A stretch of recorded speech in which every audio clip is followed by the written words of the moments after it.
and welcome back to another episode of the Benchwarmers. I'm joined by my co-host, as always, Brad Bain. Bain, good to see you driving today and not coming on the broomstick. Yes, I gave the broom a rest. Had to work hard carrying me around, but just catching up on a little bit of sleep, Chuck. It's obviously been a big 16 days following the Olympics, and we can get back on our normal sleep cycle. Yes, looking forward to that. And what a finish, our best ever Olympics. Yes, so, don't give it away. Or I won't give it away, but fantastic viewing, and there was medals going left, right and centre. You get a medal, you get a medal, you get a medal. So well done to the Aussies. No doubt you're going to touch more on that a little later in the start of the segment, I should say. I should probably get on with it, Brad, as well. We've got to thank the Exchange Hotel, our major partner. I went down there Friday night. The new release of their Pioneer Park Pale Ale, fantastic. Actually, you know, a lot of these ones, they come out real crafty, not really that drinkable. You could have 15 of these, Brad, and you'd be blind, drink responsibly, but you could easy drinking as well. So look forward to it. We'll have to go down and have one. Let's take a break, thank all of our sponsors, and come back before I steal any more of Brad's thunder.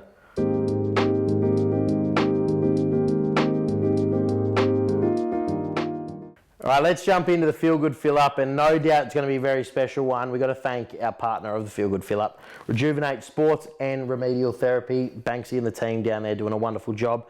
Let's get into it, Brad. Let's get into it, Chook. And I had to cut you off in the first segment. We were giving a little bit too much away because, of course, the Feel Good Fill Up is obviously based around the Olympics. And as you said, our greatest ever Olympics. Just let that sink in, ever, for Australia. The most gold medals, fourth on the gold medal tally with 18. And as we said last week, beat Great Britain or United Kingdom, whoever they Yes, I got that a bit wrong.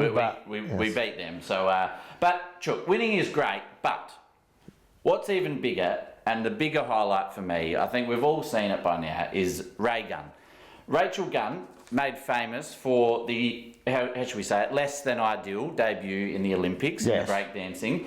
Unfortunately, after that, that's probably what we have seen most of. She's absolutely copped it left, right and centre on social media. And for me, that you're at a crossroads at that point, and that could go absolutely anywhere. You either crawl up into a ball and you play the victim, or you do what she did and you absolutely embrace it. And we've seen it come out today at the closing ceremony. She's been dancing on shoulders. She had guards of honour for her. She's done a ripping performance as everyone's spread out at the closing ceremony to let her break it down, as they say. And that was a fantastic performance, and I do question it was probably actually even better than the real deal. So maybe she loosened up a little bit, had a few Pioneer Park Pale Ales, and she was feeling a little bit more herself. It was just fantastic to see, and it actually reminded me almost the last people I've seen embrace just performances like that are the Div 12 Rezzies. To be honest, she's as good as the Div 12 Rezzies for the Olympics. She's the equivalent, and I say that with all due respect to Rachel and the Div 12 Rezzies. That less than ideal performance, you either just cop it and roll with it, or you embrace it, and she's come out of the Olympics probably more well known than anyone now, and I think that's fantastic. It is fantastic. Obviously, social media can be a tough place sometimes. Yes. You've felt that recently, Brad, and we had to give you some advice on how to deal with that. Yes. And you've come out the other side a better person because of it. So the bigger the tree, Chook, the more people will try to chop it down. Exactly. So no doubt Ray Gunn will be down the same boat. And it's the Aussie spirit, Brad. It's the mateship that I love. We're very quick to cut people down, but I love that all the other athletes there were really trying to pump her up. It was all over TikTok, wasn't it? It wasn't just one. Everyone was putting it on their personal one, trying to really get behind her. So well done to the Aussies, well done to Ray Gunn. Look, I'm not disappointed that it's been cut from the 2028 Olympics, but look, it was fun while it lasted. It was, and it didn't last very long, but who knows? She could still go over to LA and she could still tear up the closing ceremony in the stands. Who knows? Absolutely. Well said, Brad. We'll come back to the show and have a look at some Barossa footy after this.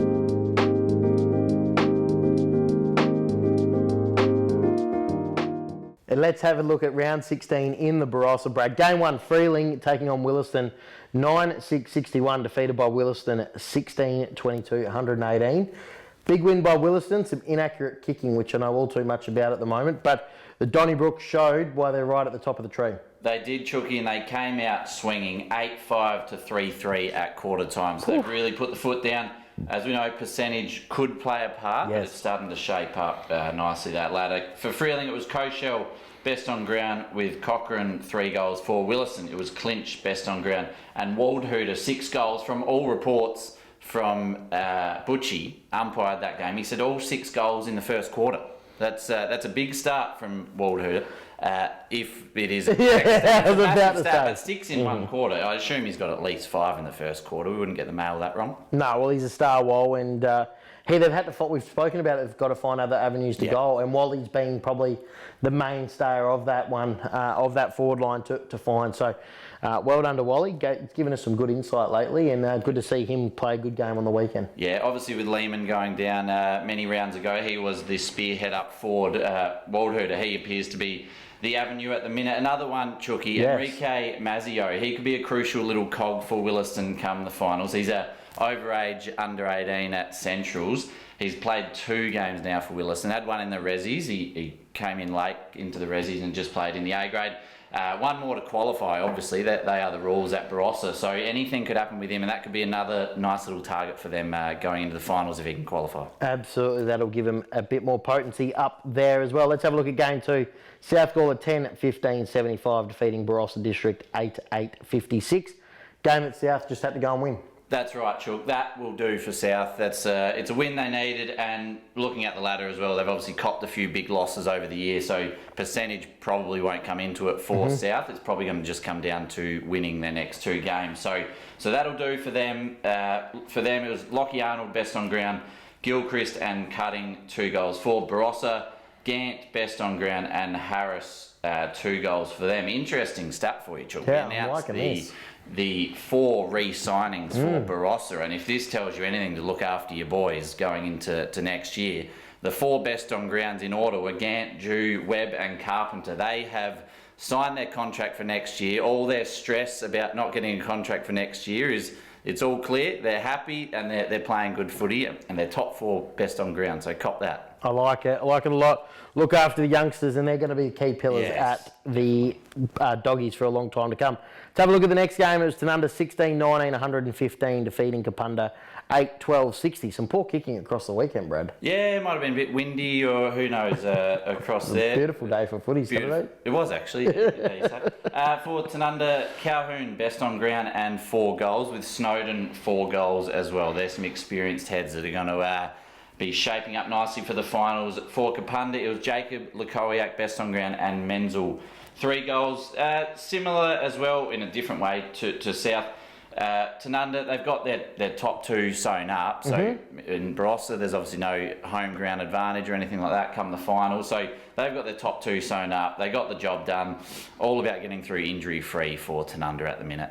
Yeah, it's going to be really interesting to watch. I mean, it's obviously 1 or 2 doesn't matter drastically. So you still got to take good form in, obviously. You do. But they've been outstanding this year, and some of the players they've brought into the comp in Sutcliffe and the likes, I think they're going to all be back ready to go for finals, and we'll talk about round 18 a little later. But they're going to be humming by that stage, and it's going to be a really interesting look at the finals there as well. Ring some of the bosses and check where the work rosters are up to as well. Yeah, get it on your mail. Guernsey, I know you're watching. Just flick it through if you can as well. Saves time. Let's have a look at the last game of the round. It was Nuriup 22-9-141. They kicked straight, defeating Gawler Central 7-10-52. A big win by the Tigers, or the Rovers, as I like to call them. But this top 4, Brad, I'm very excited once we get to finals. There's going to be some seriously quality football in the Barossa. It's massive, Matt, and we said these are all the tips that we went for this week. These 2 weeks, so the week we've just had and next week, they feel like a bit of the calm before the storm. We don't have any of the heavyweights going at it, but God, it's going to start to heat up into the last round, in round 18. For Newry, it was Canizaro, best on ground, with Nichols 4 goals, and Gawler Central, Marsden, best on ground. We haven't seen him best on ground, but God, he is a ripping fella. I'll get that in a sec. But for Gawler Central, Bell and Saunders, 2 goals. Marsden Chook, one of the all-time best blokes he is. A little shining light for Gawler Central. We probably laid into them a lot this year, and rightfully so, but they'll be working on that. Previous I Perform BLG Rookie of the Year, if you don't mind. He doesn't have social media, eats 5 veg, 2 fruit every day. works his backside off, and he's just one of those blokes. I think we've said it before that you'd love your daughter to marry him. Absolutely, you would, Brad. Hopefully, he's not a silent assassin. But how he fronts up, he's the sort of person you want to date your daughter. And he had that work incident last year where he chopped his finger. Maybe early this year. He's missed a massive chunk of footy this year. Part of footy, and it's great to see him back playing and getting best on ground for the Tigers as well. So, well done to Blakey. We love you, mate. You're all-timer. So, good to see that, Brad. We're going to have a quick break, and when we come back, we're going to take a look at round 17.